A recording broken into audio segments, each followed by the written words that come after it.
Hi, this is Rabbi Orlofsky, and welcome to the Rabbi Orlofsky Show.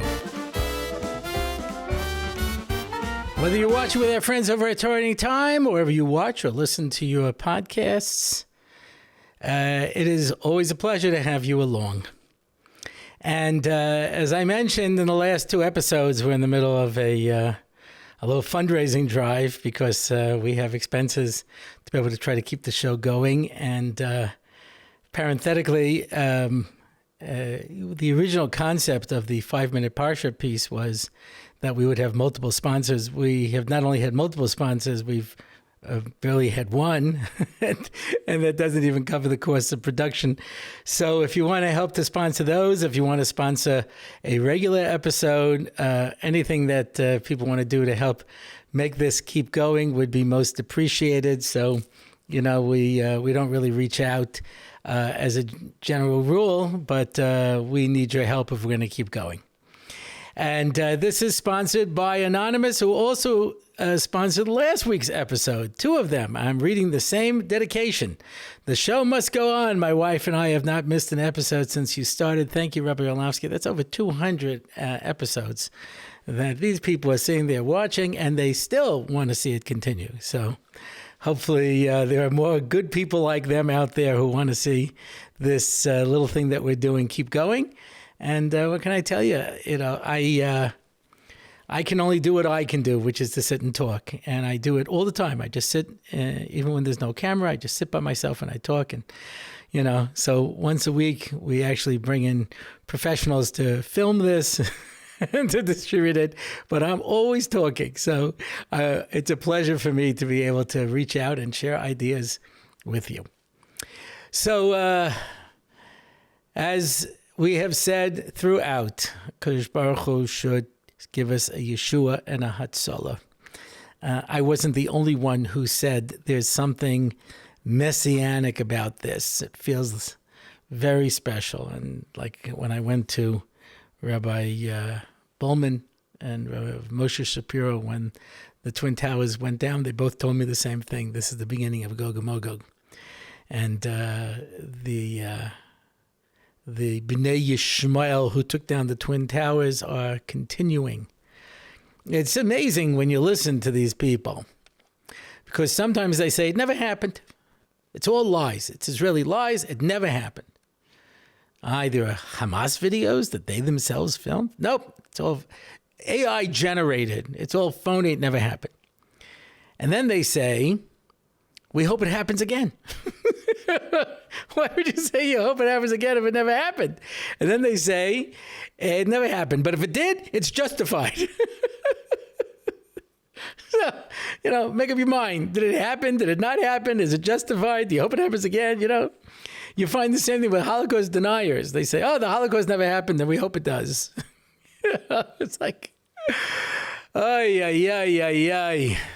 So Eibishter is going to hopefully take all of our tzaros away, and in the schus of all of the Kedoshim who gave up their lives, and in the schus of all of the brave individuals who are out there fighting.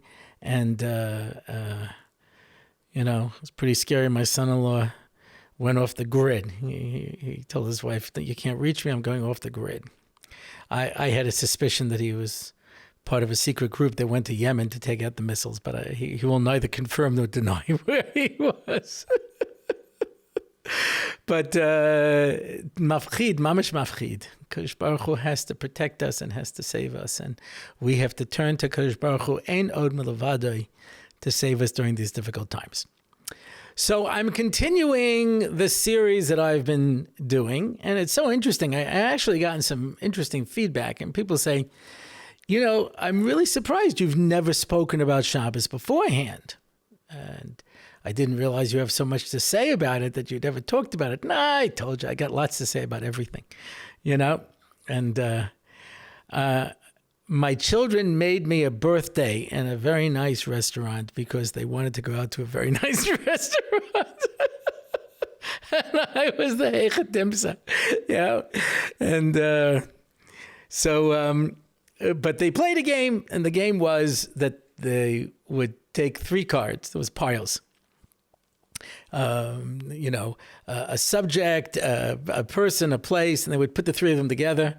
And I had 30 seconds to prepare a 2-minute speech on it.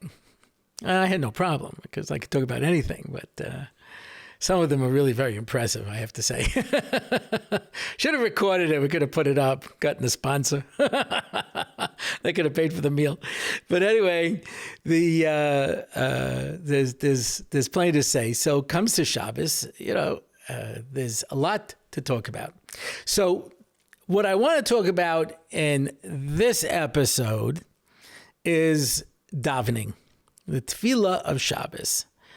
And Bli Neder, next time I want to talk about shmiras. I don't know if I can get it in on one, but I'll try. And you find that davening is sometimes accessed in the shmiras themselves. That makes reference to different aspects of the davening. So the davening is interesting. So let me try to focus on this.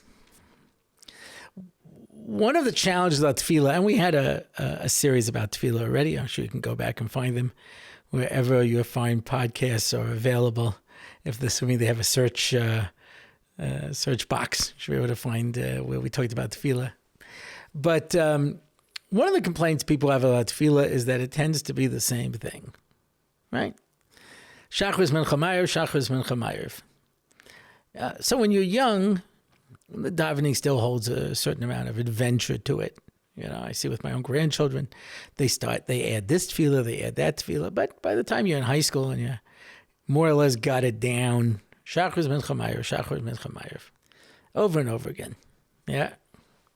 It's not as bad as the first Orthodox Jew who went into space, circling the earth. Shachris Mincha Ma'ariv, Shachris Mincha Ma'ariv every 15 minutes. You understand? That's much worse. But it's the same exact Shemona Esrei. Same exact Shemona Esrei. Over and over and over again. And the reason for that is because every day is basically the same. We may feel differently during the events. And there may be more dramatic events and less dramatic events. Life cycle events bring their own special tefillahs with them. But if it's a regular day, you're not getting married, you're not getting buried, you're not having a baby, you're not having a bris milah, pidyon ben, a bar mitzvah, sheva brachos, anything like that. It's basically the same day. Yes, this day's better, this day's worse. But the tefillahs were written by the Anshe Knesset Gedolah, which are people who have Ruach HaKodesh, and they were able to put into the words everything that we need to express under any circumstances. So we daven 3 times a day because one is Keneged Avraham, one is Keneged Yitzchak, and one is Keneged Yaakov. So Avraham, as we're going through these parshios now, Avraham was a person whose life was a bracha. It hit me when I saw this Rashi not that long ago. It says, Avraham has Seva Tova. What does that mean? He defeated all of his enemies. He saw his son Yitzchak married and have children. He saw Yishmael do tshuva. He lived to see his father Terach do tshuva. And he died 5 years early, so he shouldn't see Esav go off the derech. And I thought to myself, could you imagine every single day of Avraham's life was so incredibly precious? An opportunity to do Torah and mitzvahs, an opportunity to spread HaKadosh Baruch Hu in the world. And he died 5 years early, so he shouldn't have the pain of seeing his grandson go off the derech. An amazing concept. Yeah, because his life was bracha. So those of us who don't have that bracha and never see children who go off the derech, you understand the pain is such that Avraham died 5 years earlier because that was more merciful than to be able to see Esav go off the derech. But his whole life was bracha, and that's the morning. The morning is optimistic because it's daybreak. If you want to believe, yes, it's daybreak. Anyway, it's from the 70s. But the idea of the morning, it's hopeful. I remember Moshe Shapiro once said, even verstunkene New York smells good in the morning. It's hopeful. The sun is rising. Yeah, everything is there. Yaakov makes Ma'ariv. Why? Because his whole life was in darkness. And whenever Hashem appears to him, it was b'chalom halayla. He comes to him at night. Yeah. He has to steal the brachas. His brother wants to kill him. His father-in-law wants to kill him. He's fighting wars. His one daughter gets kidnapped and raped. One son gets captured. The other son he thinks is dead. He's got a real rough life. To the point that at the end of his life, he says, I had a rough life. And he dies in Gullus. Had a tough time. That's Ma'ariv. It's dark. At night, there's just the moon. We have to hope for the light. We wait with that faith that the sun will rise again. That's Ma'ariv. That's Yaakov. Yitzchak is a fascinating tefillah. It's mincha. Everyone gets up in the morning, daven shachris. I'm assuming. Your Rabbi Orlofsky show Fisher and Nato, of course, you get up in the morning and go to Shachris, right? Yeah. Everybody davens Ma'ariv. Yeah. Hopefully we all go to Shul and daven Ma'ariv. I remember during shmiras Ha'omer, they were coming up with all these apps and these different things to remember shmiras Ha'omer, and someone said, "Oh, there's this new thing they came out with. It's called Ma'ariv B'tzibor." Go to Shul and daven Ma'ariv, you'll remember shmiras Ha'omer. It's a good schooler. But anyway, so okay. But mincha, you sometimes get stuck. Sometimes you're on the Yerushalayim highway and you see people pulled over to the side of the road davening mincha. Sometimes you're someplace during the day. So when you have a nice long afternoon in those dog days of August, okay. But during this time of year, when you have a very short period of time to be able to get it in, sometimes people, there's this expression, chapa mincha. I have to chapa mincha. Grab a mincha, you know. It's not always possible to depending where you are in circumstances, to be able to get there. Yeah, I was once walking with my brother-in-law many years ago. We were on our way to shul, and I see the sun setting in the horizon, and I said, Yerushalayim sunset, look how beautiful it is. He says, yeah, to someone who's already daven mincha. Otherwise, you see that sun going down, and you're like, yikes. So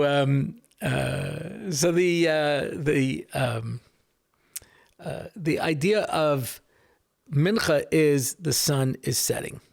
It's not night, but it's not morning. And that's Yitzchak. You know, Yitzchak did not live to see the Geula. He didn't leave Eretz Yisrael. He survived the Akedah. You know, he got married, had children, but he saw Esav go off the derech. He saw Yaakov trick him and take the brachas. He lived through this. He saw Esav's wives, bringing Keteris to Avodah Zarah. He had to experience all this, and he knew that Yosef was still alive, and he couldn't tell Yaakov. When Avraham dies, the way Yishmael did tshuva is, it says, Yitzchak and Yishmael buried him. Yishmael let Yitzchak go first. When Yitzchak dies, Esav goes first. Yaakov was playing second fiddle to him.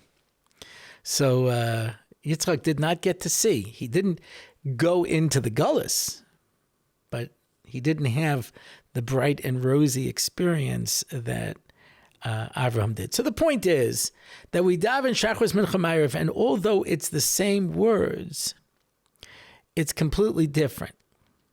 Yeah. In the early 1970s, I think it is, there was an English comedy group called Monty Python's Flying Circus. And it actually came on PBS. It was educational, I don't know. And it was extremely weird. And I have something of an English sense of humor, and my humor is obviously a little weird. And that's why I hear these American speakers, they say, I don't know, I don't go over with an English audience. I did. I did fine in England because we all share that sort of quirky sense of humor, I guess. But I loved Monty Python. I thought it was hysterically funny. And at least one of my brothers had to sit with me. And we had 4 televisions in the house. I would always try to find some place where nobody was. And they would always say, this isn't funny. This isn't funny. I said, so don't watch it. Go someplace else. Go away from me. So Monty Python had this routine where they were interviewing this actor. And he says, well, what goes into delivering your lines? He says, well, of course, there's so many different ways to say it. To be or not to be. To be or not to be. To be or not to be. To be or not to be. To be or not to be. To be or not to be. So the interviewer goes, inflection. And he says, well, yes, of course, then there's also inflection. I thought that was very funny. But anyway, what does it mean? It means you can say the same exact sentence and it can mean completely different things. Yeah.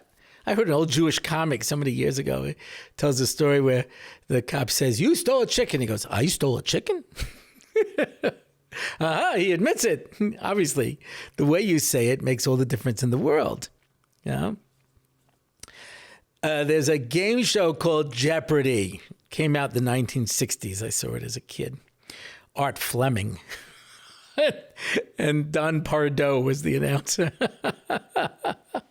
It was like each answer was like $5, and they asked these incredibly hard questions. It's like the only intelligent, game show. It stayed on for a long time. Art Fleming died, and they brought in Alex Trebek. He died, but I go and visit my mother. I was a rabbi. I give shiurim all around the world. I am somewhat respected in the Torah community. It meant nothing to my mother, but when I knew the answers to Jeopardy, she thought I was just the smartest guy who ever lived.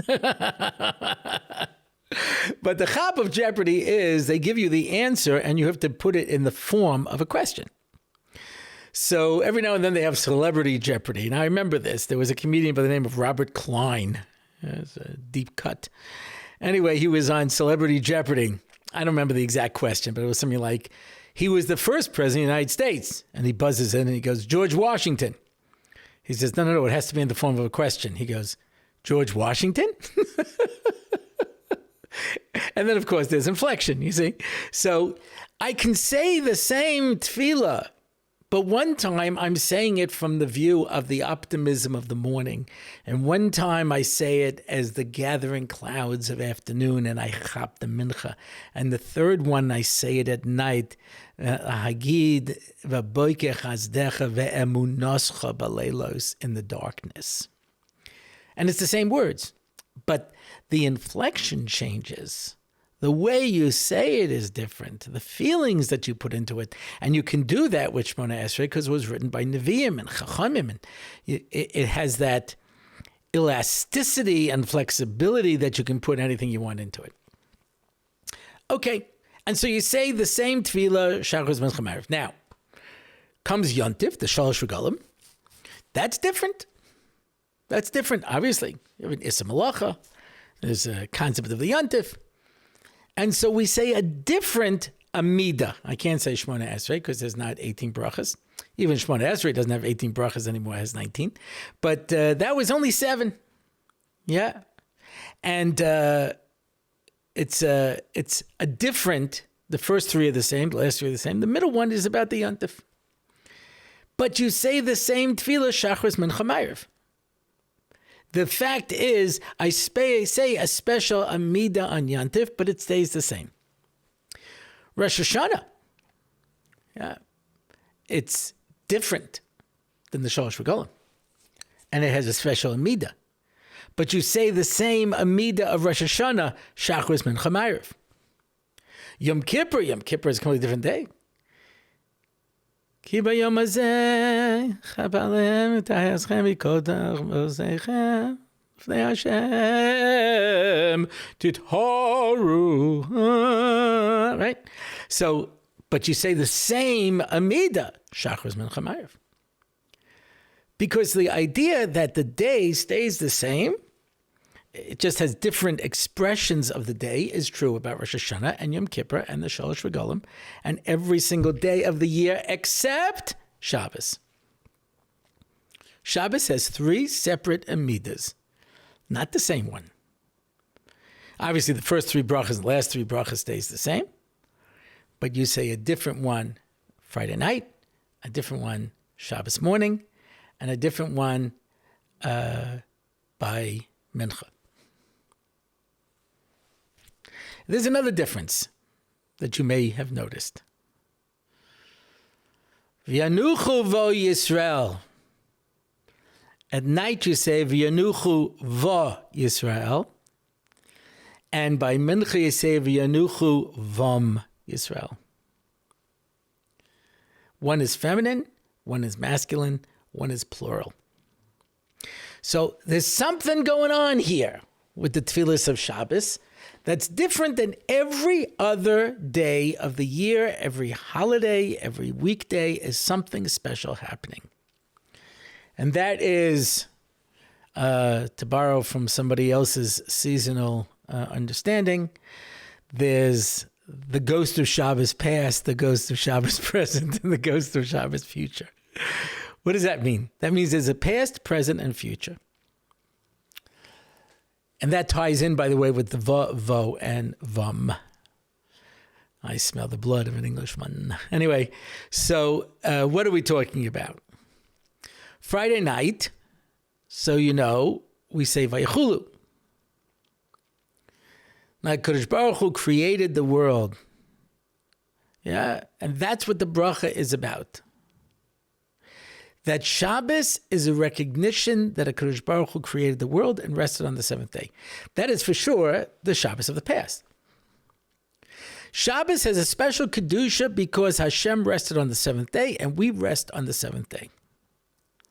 And that's Vayechulu, that's the Friday night Amida.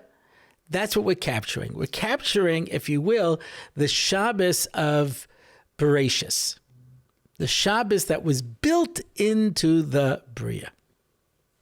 Shmiras Shabbos was not given at the Bria, though, was it? Shmiras Shabbos was not given until Har Sinai, maybe. It's a big machlekes, because when it says that we got mitzvahs at Morah, one of them was Shabbos. So does that mean that we already had a chiyuv of Shmiras Shabbos starting in Morah? Or was it we were given parshios to learn? We learned about Shabbos, but we didn't get the tzivoy of Shabbos until Har Sinai. Yeah? So there's a big argument. As you say in Musaf, Oz mi Sinai. I mean, starting at Har Sinai, we got Shabbos. So, however you want to look at it, yeah.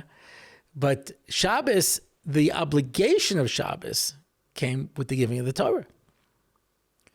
That is the Shabbos that we keep now, is the Shabbos of Har Sinai. That's V'shamru. V'shamru b'nei Yisrael Shabbos. Zacha v'shamar b'dibor echad. So Hashem said Zacha and Shama at Har Sinai and gave us the mitzvahs aseh and mitzvahs lo aseh of Shabbos. And that's what Shabbos day is about. It's the Shabbos of the present, of recognizing that we're keeping the Shabbos because Hashem told us to. Isn't it because Hashem rested? Yes. But that's not enough. We have a tzivor to keep it. Yeah, it's interesting. We've talked about this. When the Sheva mitzvahs in Noach were given, so Hashem said, Lo yishbasu, which the Gemara in Sanhedrin learns, that a non-Jew is not allowed to keep Shabbos. What a amazing concept. You cannot keep Shabbos because Shabbos is for Klal Yisrael. Yeah, it's a bris between us and Hashem. Like bris milah, like anything else. Osi, it's an ois, it's a bris, it's something that is special between us and HaKadosh Baruch Hu, and the nations of the world can't keep it. I mean, the Gemara goes so far as to say that a non-Jew who keeps Shabbos is chayiv misa. That's very strong language. But the reason for it is, obviously, that Shabbos is something that was given to us at Har Sinai as a unique gift. Kadosh Baruch Hu says to Moshe Rabbeinu, I have one treasure in my treasure house, something very precious. It's called Shabbos. And he gave it over to us. Now, why that is a deeper discussion. Yeah. I give a Parsha Sharia, the Motzi Shabbos, to the one that I gave this past year in Parshas Noach, called Shabbos. I talk about this. You can listen to that in greater detail. But the Amida of during the day is talking about us keeping Shabbos because Hashem commanded us to do it, and not because of a remembrance of the past. It's the Shabbos of the present. When you read the Amida by Mincha, it's all about the Shabbos of La'asad Lavai. Yom Shekulo Shabbos, a world where it's going to be completely Shabbos. 6 days you work, and on the seventh day you rest, and there will come a time in history where 6 days you will work, and on the seventh day you will rest. That the whole world will rest along with you. That's the Shabbos of the world. That is the world in its completion, the way it's supposed to be. Adam and Chava were put in the Gan Eden. They were given one mitzvah, don't eat from the tree. Had they listened, then they would have gone straight from that Friday into Shabbos, and that would have been the Shabbos of the world. Of course, instead they ate from the tree, and that put us on a 6,000-year detour. And after those 6,000 years comes the 7,000 years, which is the seventh millennium, I guess you would say, where it's Yom Shekulo Shabbos. It's all Shabbos. And that's what the world is leading to. That's what we're heading for. A world that's completely Shabbos. And that's the concept. And that's why when you come to Mincha, we'll talk about this Bli Neder next time when we talk about Zmiras. The Zmiras of Shalosh Shudas are all the Zmiras of talking of this closeness to Hashem. Yedid Nefesh. Yeah, I'm lovesick for Hashem. Yeah, it's very dramatic about this tremendous connection to HaKadosh Baruch Hu. And so it builds Shabbos. It goes Friday night to during the day to Shalosh Shudas, and it gets more and more intense, so that Shalosh Shudas is the most intense time of Shabbos. It's filled with the greatest potential of Kedusha. V'yinuchu va, v'yinuchu vo, v'yinuchu vam. Yeah? One is feminine, one is masculine, and one is plural. So, in Judaism, everything is masculine and feminine, right? Every noun is either masculine or feminine. We have no neuter terms. There's no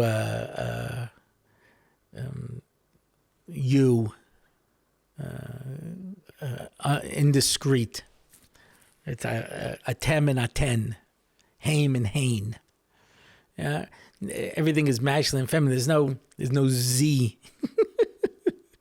For those who may be into that, Our pronouns are he and she. That's it. We only have two in Hebrew. There's nothing else. Everything is masculine and feminine. And every noun, is either masculine or feminine.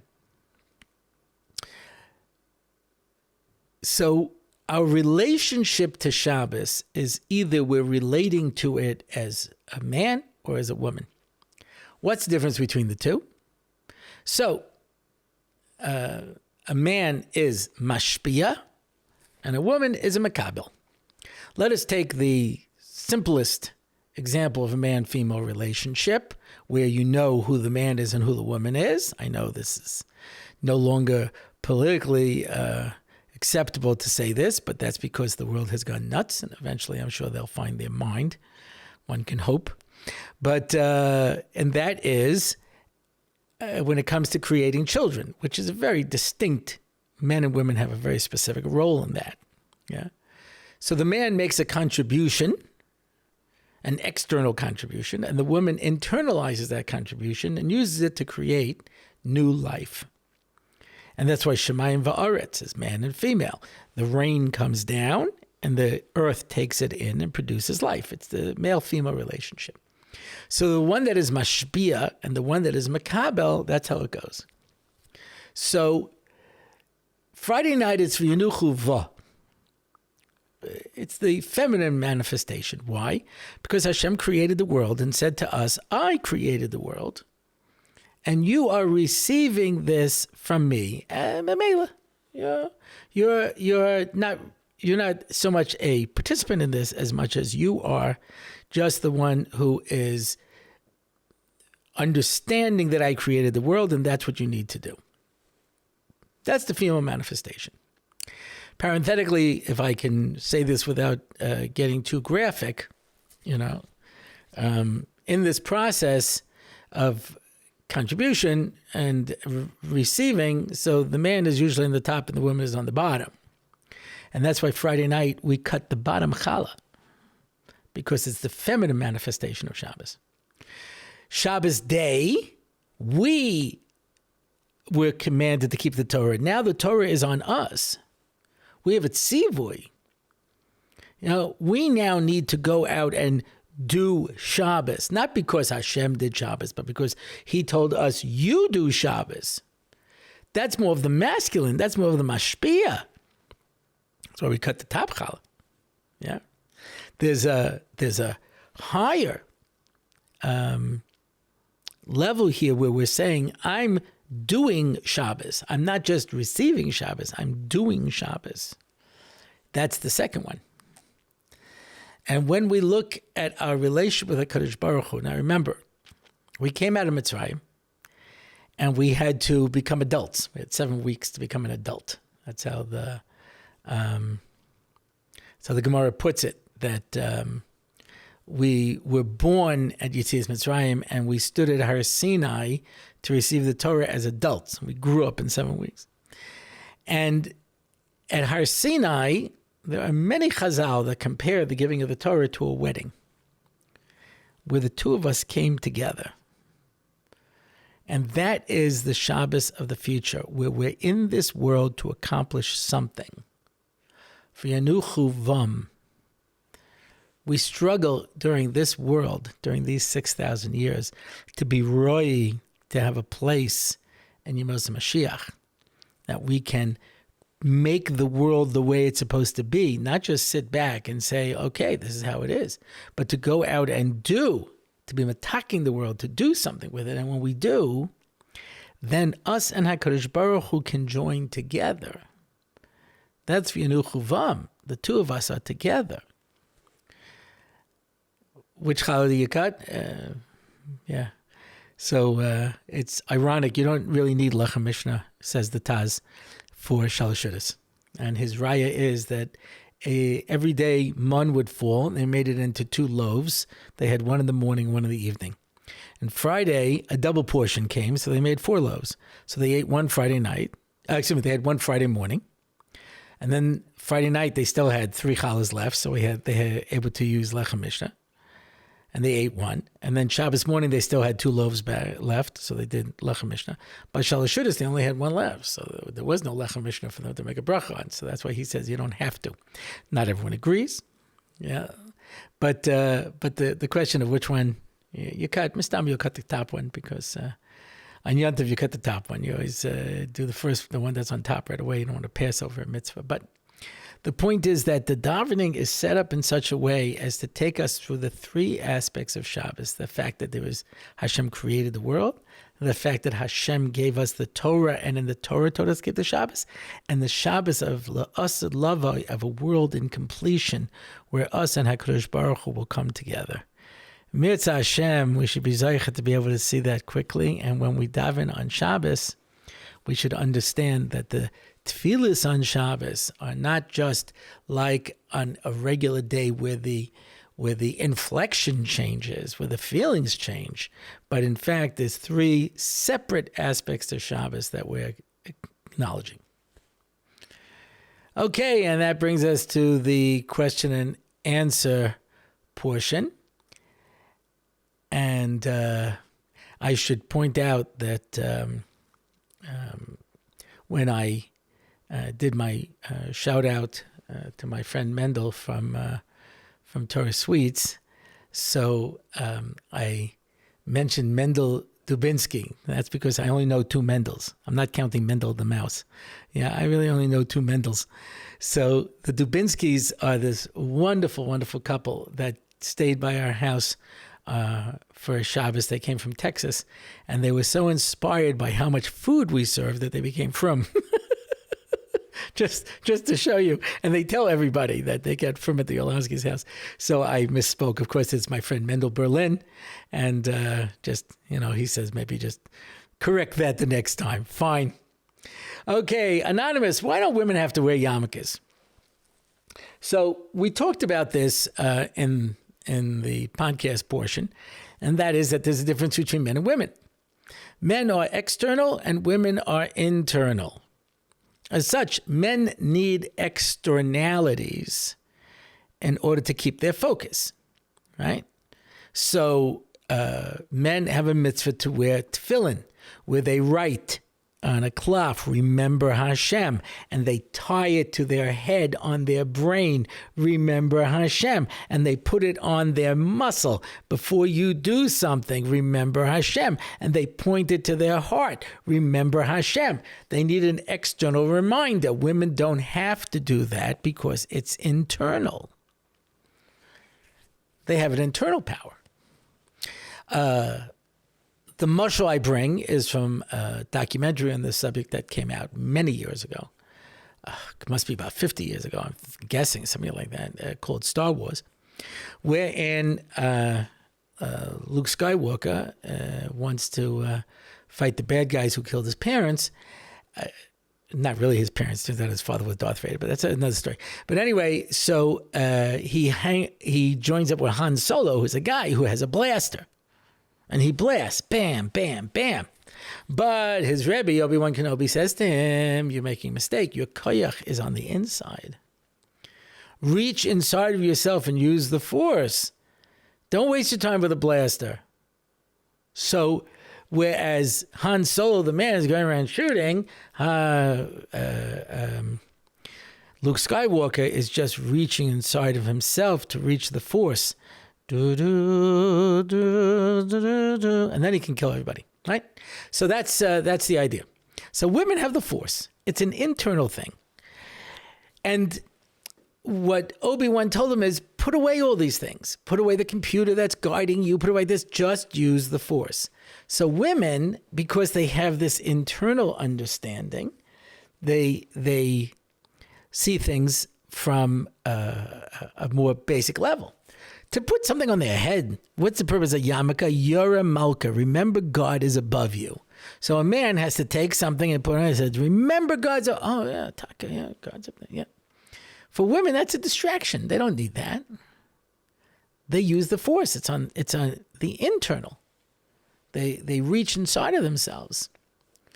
Yeah. That's why there's this very common fight that husbands and wives have. where a wife will say, you hurt my feelings. And the husband will say, no, I didn't. He says, I'm telling you I feel hurt. You might feel hurt, but I didn't hurt your feelings. I don't know what you're talking about. Unless you can prove to me that your feelings are hurt, it doesn't count.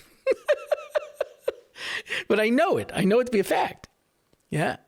That's the concept of Bina Yisera. They know, they understand. They don't have to have it proven to them. Yeah. Okay, next question. By Anonymous, does Hashem actually say he loves us anywhere in the Torah? Oh my goodness. The Mishnah in Pirkei Avos. Bonim atem la'Hashem Elokeichem. Chiba Yisera, and even more love that Hashem told us that we're bonim. As it says, bonim Hashem Elokeichem. Not only does Hashem say, you are my son, as every father loves a child, but the Torah went out of its way to tell us that we are his children, because Hashem wants us to know that he loves us. Yeah. Avarabav Tanu. With great love, Hashem loves us. Yeah. There are many other references, but we'll go with that. Yeah. By Anonymous, what is the proper amount of Hishtadlus to do for Shidduchim, and do you have any chizik that you can offer to singles in the Parsha? I had a child who had Yena Machla. Had a clean bill of health. But you understand, that puts you at a serious disadvantage. And he had a very long list of what he was looking for in a girl. A lot of things. I won't go into all the details because I don't like to give away everything, because everyone already knows everything about my life. And you might know this from someplace else, because I have no inner controls. So you may have heard me talk about this before, but I'm trying to be a little bit more mature. Anyway, there's a lot of things that were working against his, marketability when it came to Shidduchim. And so it wasn't always easy to find a girl, but he would go out and he'd say, no, she doesn't have this, she doesn't have that. She doesn't this, she's not that, whatever it is. So finally I said to this child, look, you have to do Hishtadlus. And the child said to me, I am. I daven and I have bitachon. That's all you have to do. And sure enough, he found a girl, I guess now you know it was a son, who met all of the requirements that was on his list. And it was a friend of one of my daughters, so he didn't even have to go looking for her. It was delivered to the house. And I looked at this and I was nespoiled, because he was not worried at any point about any hishtadlus, just daven for a shidduch and have bitachon. That's what you have to do. And people can get you crazy. I had a wonderful young lady who was a former student of mine. And she was working as a secretary for Partners in Torah. Basically, helping to arrange the shidduchim between the people who were going to learn and the people who wanted to learn. That's what she was doing. And she wasn't getting too many dates. And she calls me up and says, the Shadchanim said that boys, serious boys in learning don't want a girl who's in Kiruv. So should I quit my job? Now, let's be fair. She wasn't going out into town handing out flyers. She wasn't going to, court events. She was sitting in an office making arrangements. She said, should I quit my job? I said, are you helping to be Marbitz Torah in the world? She says, yes. I said, my God doesn't punish people who are doing his Ratzon by telling them that they're not going to get married. I don't know whose God the Shadchanim pray to, but my God will not penalize you for doing the right thing. You can't be wrong by being right. Can't be. Now, none of my stories have endings. They're all Litvisher stories. This one actually have an ending. 6 months later, she met a very nice boy and got married. Baruch Hashem. But I had a girl who was a student of mine, And now she was getting up in years. She was 23, which, in the frum community, it's already, ring the alarm bells. This is not a new thing. In the Gemara, it says, a father has an obligation to marry off his daughter, but, at some point when she becomes an old maid, she's out of his reshus, she has to take care of herself. That's 12 and a half. So you understand, being over the hill is not a new concept. You imagine the girl's already 13 and everyone's making Tehillim groups. But anyway, so she wasn't getting too many dates. So she says, the Shadchanim told me I don't dress right. I said, you dress very appropriately. She goes, I know, that's what they think is the problem. She dressed a little tighter, a little looser, a little So I told him, but I want a Ben Torah. He goes, yeah, if you want to get a Ben Torah, that's what you got to do. And she said, if the only way I can get married is to compromise my tznius, I would rather not get married. She also got married to a nice guy, a flip out, actually, modern Orthodox flip out, So, and Baruch Hashem, happily married with children. So, but the point is that, what do I do? What's the correct Hishtadlus? You daven, and you have bitochen, and, do what you're supposed to do. And when people tell you have to do this skula and that skula, and say nishmas 40 times and walk in the middle of the street and hop on one foot and cluck like a chicken, if you have bitochen and you daven, there's a shul in Tzfas where there's a chair, where if you sit in this chair, you're going to have a baby. When I have the schus to go to South Africa, and I go to Joburg, so I stay with the Zolbergs, who are just the finest, some of the finest people in the entire world. Anyway, so I come there once, and all their kids are big, except for this one little boy who's running around. And I said, oh, that's interesting, because, yes, we went to Tzfas, and I told my husband I'm going to sit in the chair, and sure enough, I had a baby. So Dovid Kaplan, who's, of course, a very famous speaker and educator, he tells the story. He says that him and his wife weren't having children, and they went to Tzfas. And his wife said, should I sit in the chair? And Reb Dovid said, don't sit in the chair, and in that schus you'll have a baby. So it's a Kodesh Baruch Hu. It's the bitochen, it's the tefilah. That's what you have to do. Okay, CK says, thank you so much for all your shiurim and podcasts and for everything you do for Klal Yisrael. My pleasure. I'm wondering if you might know any long-term learners who are positive, easygoing, and can have fun for a 22-year-old girl who is passionate about Torah and Yiddishkeit, works remotely as a software developer, and hasn't heard back from Shadchanim. Well, I turn to my Rabbi Orlofsky audience. You know this is a quality girl. She listens to the Rabbi Orlofsky show. So if that sounds intriguing, please contact me through the website, and we'll be happy to pass on any and all serious offers. While I'm at it, I got another letter recently from a couple who's interested in adopting a Jewish child, and asked if I know of any means for this and how it goes about it. Years ago, I met somebody, and I'm talking about maybe 10, 15 years ago, who had an organization where if a frum girl gets pregnant, a teenager, instead of, they arrange for her to go out of town someplace, have the baby, and then put the baby up for adoption. But I don't remember. I have none of his contact information. So I reach out to my Rabbi Orlofsky audience. If anybody knows any place where someone can adopt a Jewish newborn, please let us know. And that's it for this episode. If you want to find out more about the show, go to RabbiOrlofsky.com. If you would like to sponsor an episode so that we can keep doing this, or a question and answer you can sponsor, or a Parsha podcast, a 5-minute Parsha, or any of these things, we need your help. Please go and participate.